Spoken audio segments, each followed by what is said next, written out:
Swear. Here's a full 35-minute long YouTube script about the 1990 D. Washington quarter, focusing on its value, minting errors, and what can make it extremely valuable for collectors. If you're a coin collector or just someone who came across an unusual quarter, you might be sitting on a hidden treasure. Today, we're diving into one of the most surprising stories in U.S. coinage, the 1990 D. Washington quarter. At face value, it's worth just 25 cents. But some versions of this coin have sold for hundreds, and in rare instances, thousands of dollars.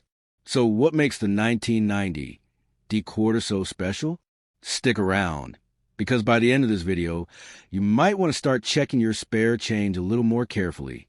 The Washington quarter has been a staple of American currency since 1932, commemorating the 200th anniversary of George Washington's birth. It replaced the standing Liberty quarter and quickly became a fixture in American wallets. The 1990 D quarter, minted at the Denver Mint, is one of the more common issues, with over 927 million pieces produced. But despite that massive mintage, not all 1990 D quarters are created equal. The vast majority of these coins are circulating quality, made from a copper-nickel clad composition. But coin collectors and experts know that in every large mintage, there's a chance for rare errors, unusual die varieties, or special conditions that make certain coins stand out dramatically in terms of value. When it comes to the 1990 D quarter, it's not the standard coin that grabs attention. It's the anomalies. One of the primary reasons a 1990 D quarter can fetch big money is because of mint errors. These aren't your everyday scratches or dings from circulation. We're talking about mistakes that happen during the minting process, errors that are rare, unintentional, and often highly desirable to collectors. Let's talk about some of the most valuable mint errors found in 1990 D quarters. First, there are off-center strikes. This happens when the coin blank or planchet isn't properly centered under the die when it's struck. The result is a coin that might be missing part of the design, or have a crescent shape of blank space around the edge. Depending on how dramatic the misalignment is, and whether the date and mint mark are still visible, off-center 1990 D quarters can be worth anywhere from $50 to several $100s. Then there are double dies. Although rare on 1990 D quarters, if a coin shows strong doubling on the lettering, numbers, or images, particularly on Liberty, In God We Trust, or the year, its value increases substantially. Collectors hunt for these double die errors because they're fascinating snapshots of mistakes made in the die production process. Even subtle doubling can push a coin's value well into the hundreds. Another major factor in a quarter's value is its grade, how well it has been preserved since leaving the mint. Coins are graded on a 70-point scale, with a perfect uncirculated coin rated at MS 70. For the 1990 D quarter, coins graded MS 66 and above become increasingly rare.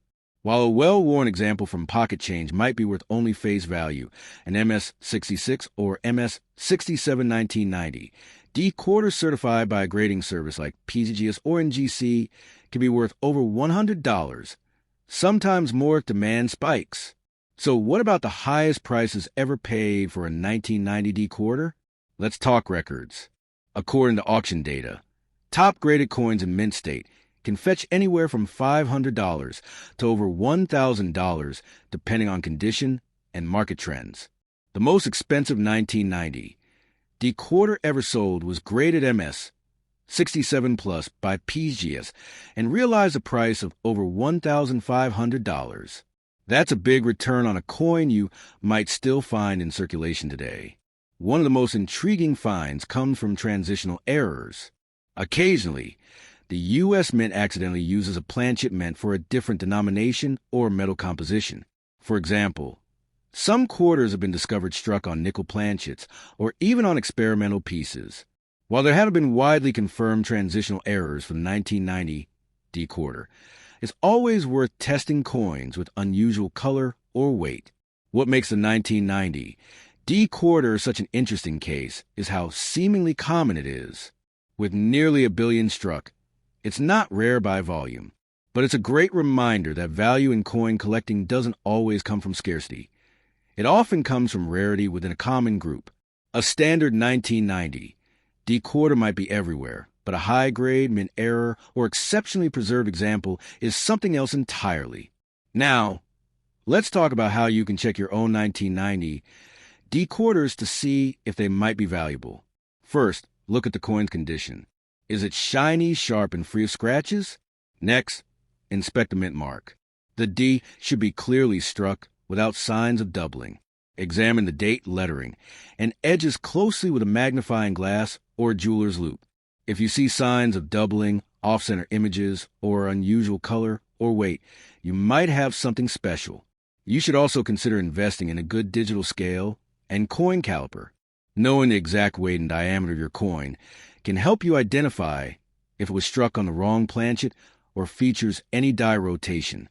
And of course, if you find a coin you think might be valuable, send it to a reputable third-party grading service like PCGS or NGC for authentication and grading. It's an investment, but it can make all the difference when you sell. Let's take a quick look at what differentiates a 25-cent coin from a $500 coin. A circulated 1990 D with no errors is just that, 25 cents. But a pristine, high-grade uncirculated version could be worth $50 to $200. Add an error, like off-center strike, wrong planchet, or doubling, and the value can skyrocket into the thousands. It's all about the details. You might be wondering, should I go digging through my change jar or bankrolls looking for these coins? Absolutely. Roll hunting, as it's called, is a popular hobby among numismatists and treasure hunters alike. It's low cost, and the upside is massive. People find rare coins in circulation all the time. In 1990, D quarters are still common enough that you have a realistic shot at finding one worth examining more closely. Coin collecting is about more than just monetary value. It's about the history, the craftsmanship, and the stories behind every coin. The 1990 D quarter is a perfect example. A common coin that hides uncommon value. Whether you're new to numismatics or a seasoned collector, it's always worth keeping your eyes open.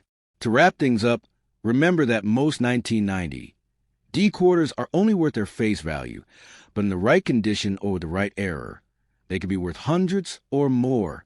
High-grade coins, double dies, off-center strikes, and other mint errors are your best bet. Always check your change, especially older coins from the 1980s and 1990s. They're often overlooked, but they can be surprisingly valuable. Thanks for watching. If you learned something new today, give this video a like and consider subscribing for more deep dives into rare and valuable coins. And remember, sometimes treasure really is hiding in plain sight, just waiting for someone with a keen eye to uncover.